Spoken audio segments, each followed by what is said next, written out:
ನೀವೆಷ್ಟೇ shampoo use ಮಾಡಿದ್ರು, ಯಾವುದೇ shampoo use ಮಾಡಿದ್ರು ಕೂದಲು ತುಂಬ ಉದುರುತ್ತಾ ಇದೆಯಾ ಅಥವಾ ಡ್ರೈನೆಸ್ ಅನಿಸ್ತಾ ಇದೆಯಾ, ಡ್ಯಾಂಡ್ರಫ್ ಜಾಸ್ತಿ ಆಗಿದೆಯಾ?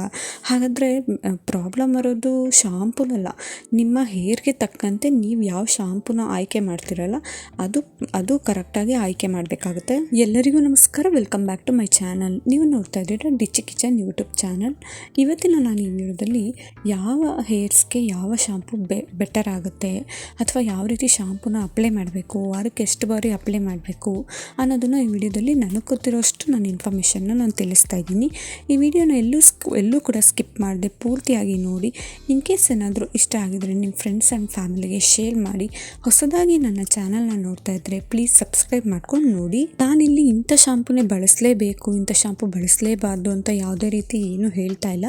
ಬಟ್ ಇಂಥ ಶಾಂಪು ಬಳಸ್ಬೋದು, ಇಂಥ ಹೇರ್ಸ್ಗೆ ಬೆಟರ್ ಆಗುತ್ತೆ ಅನ್ನೋದನ್ನು ನನಗೆ ಗೊತ್ತಿರೋಷ್ಟು ನಾನು ಹೇಳ್ತಾ ಇದ್ದೀನಿ ಅಷ್ಟೇ. ನಿಮ್ಮ ಹೇರ್ಸ್ಗೆ ತಕ್ಕಂತೆ, ನಿಮ್ಮ ಹೇರ್ಸ್ ಟೈಪ್ ಹೆಂಗಿದೆ ಅದಕ್ಕೆ ತಕ್ಕಂತೆ ನೀವು ಶಾಂಪೂನ ಯೂಸ್ ಮಾಡ್ಬೋದು. ಹಾಗಾಗಿ ಇದು ಯಾವುದೇ ರೀತಿ ಪ್ರಮೋಟ್ ಅಲ್ಲ ಅಥವಾ ಯಾವುದೇ ರೀತಿ ಒಂದು ಡಿಗ್ರೇಡು ಅಲ್ಲ, ಗೊತ್ತಿರೋಷ್ಟೆಲ್ಲ ಹೇಳ್ತಾ ಇದ್ದೀನಿ ಅಷ್ಟೇ. ಇಂಥ ಶಾಂಪೂನ ಯೂಸ್ ಮಾಡ್ಬೋದು ಅಂತ. ನಿಮ್ಗೆ ಅದಕ್ಕಿಂತ ಬೆಟರ್ ಅನಿಸಿದ್ರೆ ಬೆಟರ್ ಶಾಂಪೂನ ಯೂಸ್ ಮಾಡಿ, ಅಥವಾ ನೀವು ಯಾವ್ದು ಬಳಸ್ತಿರ್ತೀರೋ ನಿಮ್ಮ ಹೇರ್ ಟೈಪ್ಗೆ ಅದನ್ನೇ ನೀವು ಕಂಟಿನ್ಯೂ ಮಾಡ್ಬೋದು. ಇನ್ನು ಯಾವ್ಯಾವ ರೀತಿ ಹೇರ್ಸ್ಗೆ ಯಾವ್ಯಾವ ರೀತಿ ಶಾಂಪೂನ ಬಳಸ್ಬೋದು ಅಂತ ನೋಡೋದಾದರೆ, ಫಸ್ಟಿಗೆ ಇಲ್ಲಿ ನೋಡೋದಾದರೆ ಕೆಲವ್ರಿಗೆ ಡ್ರೈ ಹೇರ್ಸ್ ಇರುತ್ತೆ. ಏನೇ ಟ್ರೈ ಮಾಡಿದ್ರು, ಏನೇ ಹೇರ್ ಪ್ಯಾಕ್ ಹಾಕಿದ್ರು, ಯಾವುದೇ ಆಯಿಲ್ ಮಸಾಜ್ ಮಾಡಿದ್ರು ಯಾವಾಗಲೂ ಡ್ರೈ ಹೇರ್ಸ್ ಇದ್ದಂಗೆ ಇರುತ್ತೆ.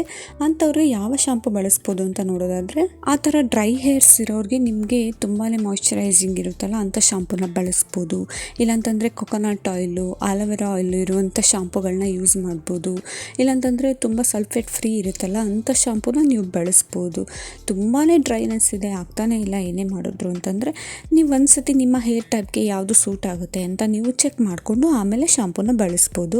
ನೀವು ಡ್ರೈ ಹೇರ್ಸ್ ಇರಲಿ ಅಥವಾ ಯಾವುದೇ ಥರ ಹೇರ್ ಟೈಪ್ ಇದ್ದರೂ ವಾರಕ್ಕೆ 2 ಸತಿ 3 ಸತಿ ಅಪ್ಲೈ ಮಾಡ್ತಾ ಬನ್ನಿ ಶಾಂಪೂನ ಅಂತ. ಅದು ಶಾಂಪು ಅಪ್ಲೈ ಮಾಡೋಕ್ಕೂ ಮುಂಚೆ ನೀವು ಆಯಿಲ್ ಮಸಾಜ್ ಮಾಡಿದರೆ ಇನ್ನೂ ಒಳ್ಳೆಯದಿರುತ್ತೆ.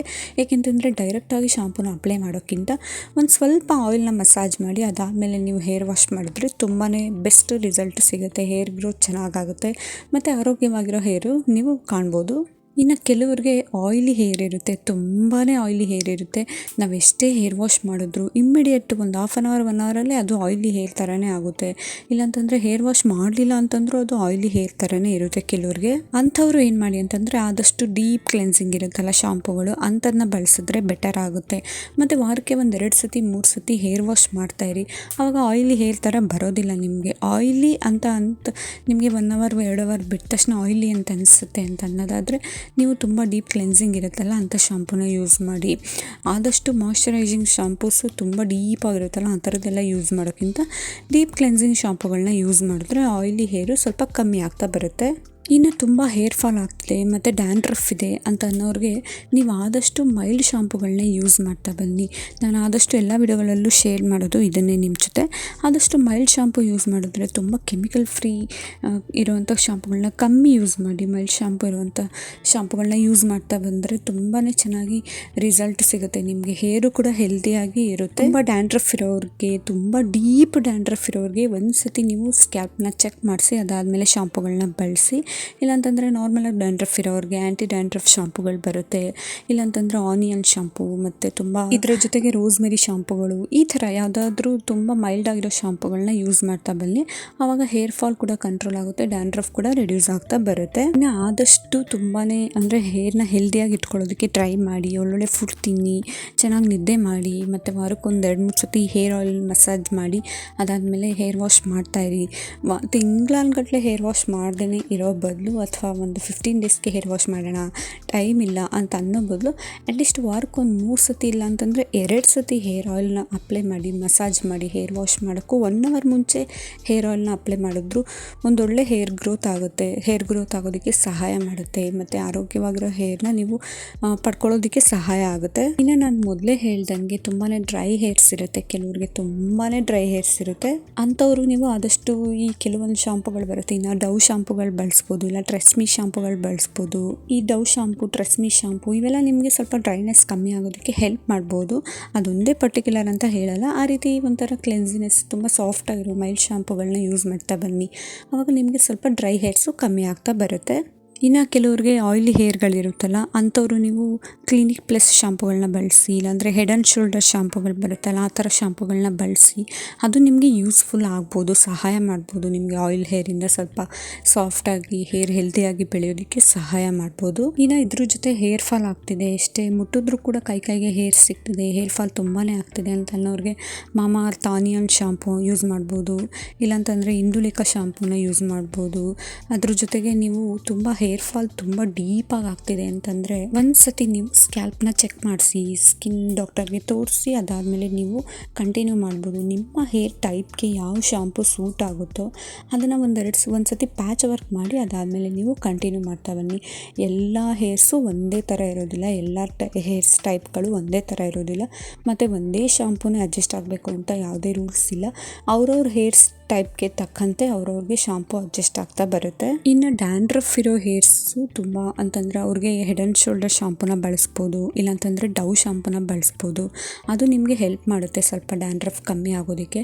ತುಂಬಾ ಡ್ಯಾಂಡ್ರಫ್ ಇದ್ದು ಇಚ್ಚಿನೆಸ್ ಆಗ್ತಿದೆ ಮತ್ತು ಗಾಯಗಳಾಗಿದೆ ಅಂತ ಅನ್ನೋರು ಖಂಡಿತವಾಗ್ಲೂ ಒಂದ್ಸತಿ ಡಾಕ್ಟರ್ ಕನ್ಸಲ್ಟ್ ಮಾಡಿ ಅದಾದಮೇಲೆ ನಿಮ್ಮ ಹೇರ್ ಟೈಪ್ಗೆ ತಕ್ಕಂತೆ ಶಾಂಪುಗಳನ್ನ ಬಳಸೋದು ಬೆಟರ್ ಆಗುತ್ತೆ. ಹಾಗಾಗಿ ನೀವು ಆದಷ್ಟು ಮೈಲ್ಡ್ ಶಾಂಪುಗಳನ್ನ ಯೂಸ್ ಮಾಡಿ, ಮತ್ತು ನಿಮ್ಮ ಹೇರ್ ಟೈಪ್ಗೆ ಯಾವ ಶಾಂಪು ಸೂಕ್ತ ಅನಿಸುತ್ತೋ ಆ ಶಾಂಪೂನ ಯೂಸ್ ಮಾಡೋದು ಬೆಟರ್ ಆಗುತ್ತೆ. ನೀವು ಒಂದೊಂದೇ ಚೇಂಜ್ ಮಾಡೋಕ್ಕಿಂತ ಶಾಂಪುಗಳನ್ನ ಒಂದು ಶಾಂಪುಗೆ ಸ್ಟಿಕ್ ಆನ್ ಆಗಿ ನಿಮ್ಮ ಹೇರ್ಸ್ಗೆ ಸೂಟ್ ಆಗುತ್ತೆ ಈ ಶಾಂಪು ಅಂತ ಅನಿಸಿದ್ರೆ ಅದೇ ಶಾಂಪೂನ ನೀವು ಕಂಟಿನ್ಯೂ ಮಾಡ್ತಾ ಬರಬೇಕು. ಆಲ್ಮೋಸ್ಟ್ ಒಂದು 2 to 3 ಇಯರ್ಸ್ ಕಂಟಿನ್ಯೂ ಮಾಡ್ತಾ ಬಂದರೆ ಖಂಡಿತವಾಗ್ಲೂ ನಿಮಗೆ ಒಂದು ಒಳ್ಳೆ ರಿಸಲ್ಟ್ ಸಿಗುತ್ತೆ. ನಿಮ್ಮ ಹೇರ್ ಟೈಪು ಯಾವ ರೀತಿ ಬೇಕೋ ಆ ರೀತಿ ಹೇರ್ ಗ್ರೋತ್ ಆಗಿರ್ಬೋದು, ಇಲ್ಲಾಂತಂದರೆ ಆರೋಗ್ಯವಾಗಿ ಹೇರು ತುಂಬ ಉದ್ದ ದಪ್ಪವಾಗಿ ಬೆಳೆಯೋದಕ್ಕೆ ಸಹಾಯ ಮಾಡುತ್ತೆ. ಇದರ ಜೊತೆಗೆ ಹೆಲ್ದಿ ಫುಡ್ನ ತಿಂತಾ ಇರಬೇಕು ಮತ್ತು ಹೆಲ್ದಿಯಾಗಿರಬೇಕು. ಆದಷ್ಟು ಸ್ಟ್ರೆಸ್ ಕಡಿಮೆ ಮಾಡಬೇಕು. ಸ್ಟ್ರೆಸ್ ಕಡಿಮೆ ಮಾಡಿದಷ್ಟು ಹೇರು ರೀಗ್ರೋತ್ ಆಗುತ್ತೆ, ಹೇರ್ ಗ್ರೋತ್ ಕೂಡ ಚೆನ್ನಾಗಾಗುತ್ತೆ. ಹಾಗಾಗಿ ಆದಷ್ಟು ಸ್ಟ್ರೆಸ್ನ ಕಡಿಮೆ ಮಾಡಿ ಮತ್ತು ಇದ್ರ ಜೊತೆಗೆ ಚೆನ್ನಾಗಿ ನಿದ್ದೆ ಮಾಡಿ. ನೀವು ಎಷ್ಟು ಚೆನ್ನಾಗಿ ನಿದ್ದೆ ಮಾಡ್ತೀರೋ ಅಷ್ಟು ಚೆನ್ನಾಗಿ ಸ್ಕಿನ್ ಗ್ಲೋ ಆಗುತ್ತೆ, ಹೇರ್ ಗ್ರೋತ್ ಕೂಡ ಆಗುತ್ತೆ. ನೀವು ಒಂದ್ಸತಿ ಟ್ರೈ ಮಾಡಿ. ಎಲ್ಲ ಕಡೆಯಲ್ಲೂ ಇದೇ ಹೇಳೋದು ಅಂತಂದರೆ ಎಲ್ಲ ಕಡೆಯಲ್ಲೂ ಇದೇ ರೀತಿ ಇರೋದು. ಚೆನ್ನಾಗಿ ನಿದ್ದೆ ಮಾಡಬೇಕು. ಆದಷ್ಟು ಎಷ್ಟು ಟೈಮ್ ಸಿಗುತ್ತೋ ಅಷ್ಟು ಟೈಮ್ ನಿದ್ದೆ ಮಾಡಿ. ಚೆನ್ನಾಗಿ ನಿದ್ದೆ ಮಾಡಿದಷ್ಟು ನೀವು ಹೆಲ್ದಿಯಾಗಿರ್ಬೋದು, ಹೆಲ್ದಿಯಾಗಿ ಹೇರ್ ಗ್ರೋತ್ನ ನೀವು ಕಾಣ್ಬೋದು. ಇನ್ನು ಹೆಲ್ದಿ ಫುಡ್ನ ತಿಂತಾ ಇರಬೇಕು. Healthy food nutrients, proteins, fibre, vitamins ಎಲ್ಲ ಇರೋಂಥ ಹೆಲ್ದಿ ಫುಡ್ನ ತಿಂತಾ ಇರಿ. ಚೆನ್ನಾಗಿ ಆದಷ್ಟು ಸೊಪ್ಪು, ತರಕಾರಿ, ಕಾಳುಗಳು ಇದೆಲ್ಲದು ಕೂಡ ತಿಂತಾ ಬರಬೇಕು. ನಿಮ್ಮ ಊಟದಲ್ಲಿ ಇದೆಲ್ಲದು ಇದ್ದರೆ ಆದಷ್ಟು ಅದು ಕೂಡ ಆರೋಗ್ಯಕ್ಕೂ ಕೂಡ ತುಂಬ ಒಳ್ಳೆಯದು ಮತ್ತು ಆರೋಗ್ಯವಂತ ಕೂದಲು ಪಡ್ಕೊಳ್ಳೋದಕ್ಕೂ ಸಹಾಯ ಮಾಡುತ್ತೆ. ಇನ್ನು ಚೆನ್ನಾಗಿ ನೀರು ಕುಡಿಬೇಕು. ಎಷ್ಟು ಚೆನ್ನಾಗಿ ನೀರು ಕುಡಿತೀವೋ ಅಷ್ಟು ಚೆನ್ನಾಗಿ ಹೆಲ್ದಿಯಾಗಿರ್ಬೋದು. ನಾನು ಎಲ್ಲ ವಿಡಿಯೋಸ್ಗಳಲ್ಲೂ ಇದೇ ಶೇರ್ ಮಾಡೋದು. ಎಷ್ಟು ಚೆನ್ನಾಗಿ ನೀರು ಕುಡಿತೀರೋ ಅಷ್ಟು ಹೆಲ್ದಿಯಾಗಿ ಹೇರ್ ಗ್ರೋತ್ ಆಗುತ್ತೆ ಮತ್ತು ಸ್ಕಿನ್ ಗ್ಲೋ ಆಗುತ್ತೆ, ಬಾಡಿ ಕೂಡ ಹೆಲ್ದಿಯಾಗಿರುತ್ತೆ. ಇನ್ನು ಇದ್ರ ಜೊತೆಗೆ ಶಾಂಪೂನ ಯಾವಾಗ ಬಳಸಬೇಕು ಮತ್ತು ಡೈಲಿ ಯೂಸ್ ಮಾಡ್ಬೋದಾ ಅಂತ ನೋಡೋದಾದರೆ ಖಂಡಿತವಾಗ್ಲೂ ಡೈಲಿ ಯೂಸ್ ಮಾಡೋದು ತಪ್ಪಾಗುತ್ತೆ. ಏಕೆಂತಂದರೆ ಅದು ಕೂಡ ಹೇರ್ ಫಾಲ್ ಆಗೋದಕ್ಕೆ ಹೆಲ್ಪ್ ಆಗುತ್ತೆ. ಹಾಗಾಗಿ ಡೈಲಿ ಯೂಸ್ ಮಾಡೋದು ಬೇಡ. ಅಟ್ಲೀಸ್ಟ್ ವಾರಕ್ಕೆ 2 ಸತಿ ಆಗಲಿಲ್ಲ ಅಂತಂದರೂ ವಾರಕ್ಕೆ 1 ಸತಿ ಆದರೂ ನೀಟಾಗಿ ಆಯಿಲ್ ಮಸಾಜ್ ಮಾಡಿ ಅದಾದಮೇಲೆ 1 hour ಬಿಟ್ಟು ಹೇರ್ ವಾಶ್ ಮಾಡಿ ಅದಾದಮೇಲೆ ನ್ಯಾಚುರಲ್ ಆಗಿ ಡ್ರೈ ಮಾಡ್ಕೊಳ್ಳಿ. ಯಾವುದೇ ರೀತಿ ಕೂಮ್ ಮಾಡಬೇಡಿ. ತುಂಬ ಒದ್ದೆ ಇರೋ ಕೂದಲನ್ನ ಯಾವುದೇ ಕಾರಣಕ್ಕೂ ಬಾಚಬಾರ್ದು. ಒದ್ದೆ ಇರೋ ಕೂದಲು ಬಾಚಿದಷ್ಟು ಇನ್ನೂ ಹೇರ್ ಫಾಲ್ ಜಾಸ್ತಿ ಆಗುತ್ತೆ, ಹೇರ್ ಡ್ಯಾಂಡ್ರಫ್ ಆಗುತ್ತೆ, ಹೇರ್ ಗ್ರೋತ್ ಆಗೋದಕ್ಕೆ ಸ್ವಲ್ಪ ಕಮ್ಮಿ ಆಗುತ್ತೆ. ಹೇರ್ ಫಾಲ್ ಆಗೋಕ್ಕೆ ಸಹಾಯ ಮಾಡುತ್ತೆ. ಹಾಗಾಗಿ ಒದ್ದೆ ಕೂದಲನ್ನ ಬಾಚೋ ಬದಲು ನ್ಯಾಚುರಲ್ ಆಗಿ ಡ್ರೈ ಮಾಡ್ಕೊಳ್ಳಿ. ಅದಾದಮೇಲೆ ಡ್ರೈ ಆಗಿರೋ ಹೇರ್ನ ನೀಟಾಗಿ ಕೂಮ್ ಮಾಡಿ ನಿಮ್ಗೆ ಯಾವ ರೀತಿ ಬೇಕು ಆ ರೀತಿ ಸ್ಟೈಲ್ ಮಾಡ್ಬೋದು. ಇನ್ನು ಇದ್ರ ಜೊತೆಗೆ ನೀವು ಹೇರ್ ಕೂಮ್ ಕೂಡ ಪ್ಲಾಸ್ಟಿಕ್ಕು ಬೇರೆ ಹೇರ್ ಕೂಮ್ಗಳನ್ನ ಬಳಸೋದಕ್ಕಿಂತ ಆದಷ್ಟು ವುಡನ್ ಕೂಮ್ನ ಬಳಸಿ.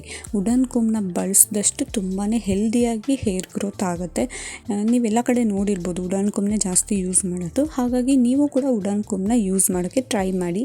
ಮತ್ತು ತುಂಬ ಟೈಟಾಗಿ ಹೇರ್ ಪೊನಿಟೇಲ್ ಹಾಕೋದಾಗಿರ್ಬೋದು ಅಥವಾ ತುಂಬ ಟೈಟಾಗಿ ಹೇರ್ ಬ್ರೈಡ್ ಹಾಕ್ಕೊಂಡು ಹೇರ್ ಸ್ಟೈಲಿಂಗ್ಸ್ನ ಯೂಸ್ ಮಾಡೋದ್ರ ಬದಲು ನ್ಯಾಚುರಲ್ ಆಗಿ ಹೇರ್ ಕೇರ್ ಮಾಡ್ತಾ ಬನ್ನಿ. ಇದೆಲ್ಲದಕ್ಕಿಂತ ಬೆಸ್ಟ್ ಆಪ್ಷನ್ ಏನು ಗೊತ್ತಾ? ನೀವೆಲ್ಲ ಶಾಂಪುಗಳನ್ನ ಬಳಸೋ ಬದಲು ಒಂದೊಳ್ಳೆ ಸೀಗೆಕಾಯಿ ಪುಡಿನ ಯೂಸ್ ಮಾಡಿ ನೋಡಿ, ಒಂದೊಳ್ಳೆ ರಿಸಲ್ಟ್ ಸಿಗುತ್ತೆ.